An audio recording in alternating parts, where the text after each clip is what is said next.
И така, другата тема, за която искам да си поговорим с вас, която вълнува много хора, разбира се, са картите Таро.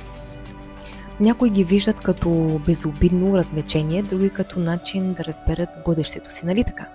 Но какво всъщност казва Коранът за подобни практики?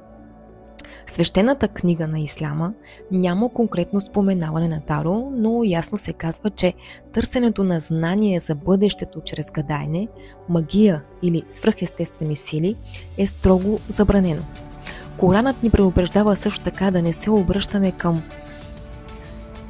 джиновете, това са лошите духове, магиосниците и гадателите, защото това ни отдалечава от Бога и може да навреди на живота ни. Всъщност, Коранът учи, че само Всевишният знае бъдещето. И това е така.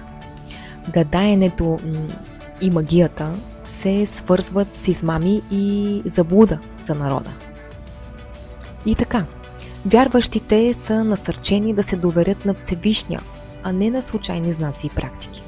И подобни методи могат да отворят врати за страх, зависимости и лоши решения в живота ни. И така, Коранът ясно ни показва, че бъдещето е Божиите ръце и никой не знае по-добре. И търсенето на отговори чрез карти, магии и гадаене може да изглежда безобидно, но всъщност ни води далеч от истината и може да отвори врати за духовни проблеми в живота ни. Ако искаме да знаем как да живеем правилно, трябва да се обръщаме към Бога и Неговото Слово, разбира се. И така, скъпи зрители, надявам се това видео да ви е било полезно и да ви накара да се замислите. Ако темата ви е интересна, абонирайте се за каналът ми и споделете видеото с приятели. Заедно може да търсим истината. Аз ви благодаря, че бяхте с мен, благодаря, че отделихте най-вече ценното си време за мен.